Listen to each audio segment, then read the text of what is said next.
If we cannot open, if we're not able to open markets to the United States, we would have to destroy a portion of their potatoes, and it would be very unfortunate, and nobody wants that.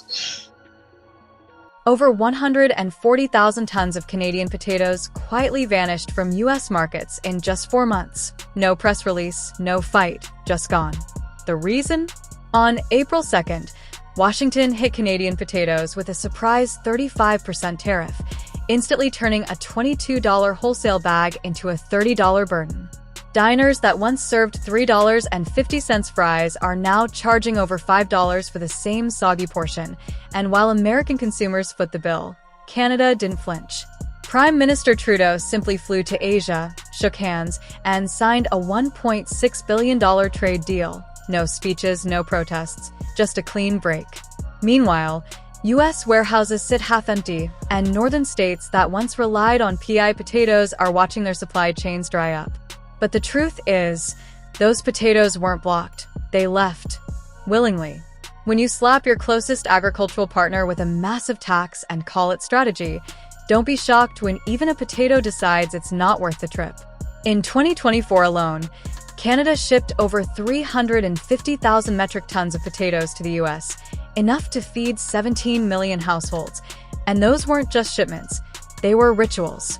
Minnesota diners ran on Canadian spuds the way Congress runs on lobbyist coffee. It was one of the most stable cross-border food flows in North America until it got steamrolled by a tariff no one asked for.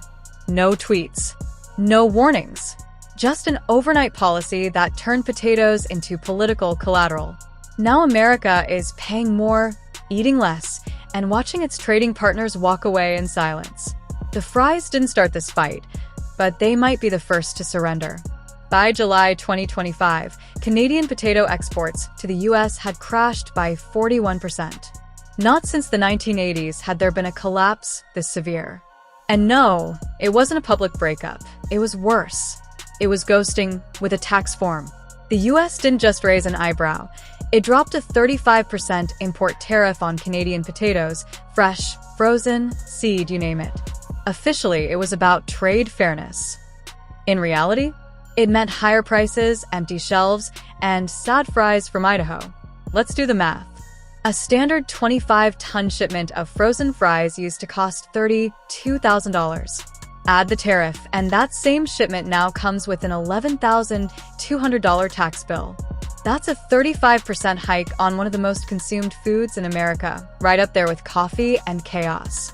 According to the USDA's July Food Index, the average serving of fries jumped from $3.50 to $5.25 in just 3 months.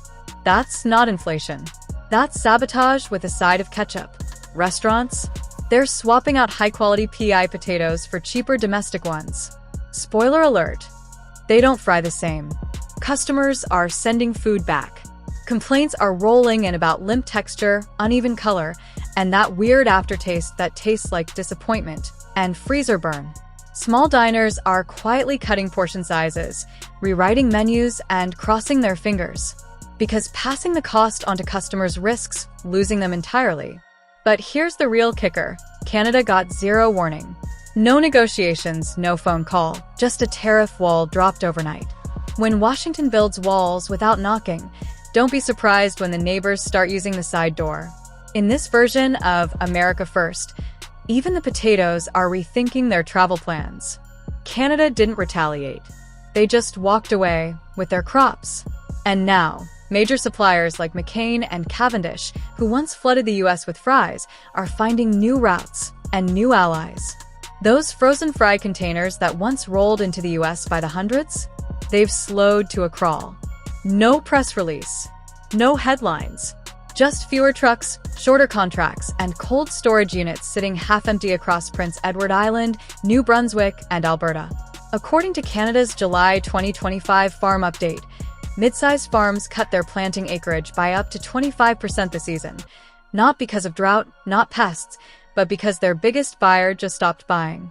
And on the U.S. side, it's not any better.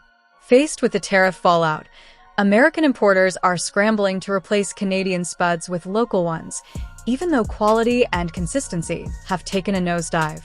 The USDA's latest agricultural outlook shows that restaurants in Minnesota, Wisconsin, and Michigan are reporting up to an 18% drop in potato satisfaction. Why? Uneven frying, short shelf life, and that unmistakable limp texture nobody asked for. One regular at a diner in Eau Claire, Wisconsin put it bluntly, "I paid $5 for fries that tasted like wet cardboard. I used to come here twice a week. Now I bring my lunch."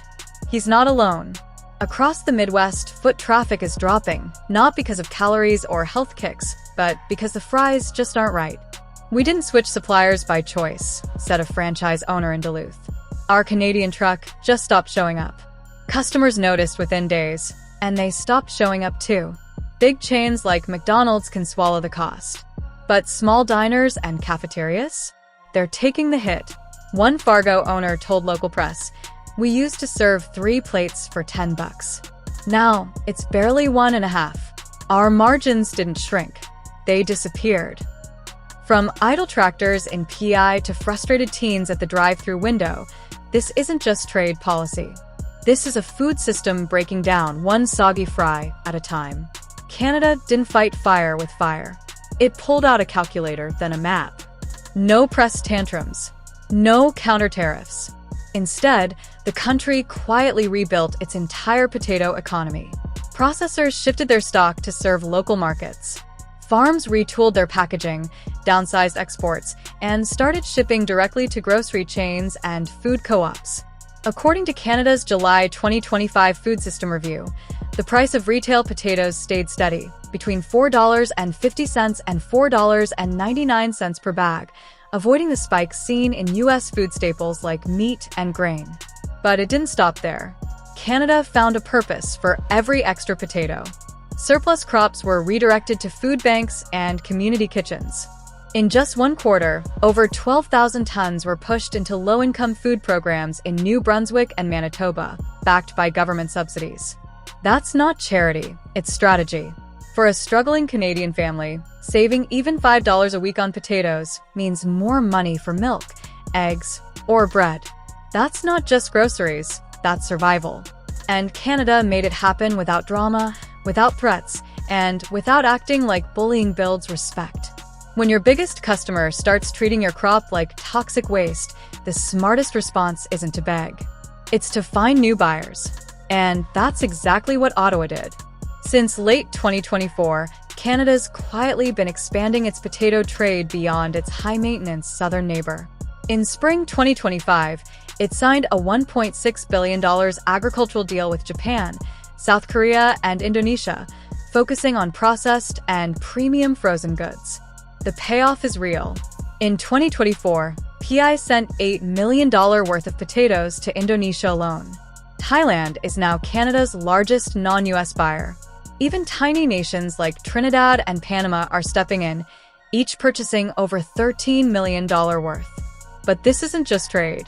It's a full-on shift. Canada isn't selling spuds anymore. It's building a new model, one built on respect, resilience, and quiet power.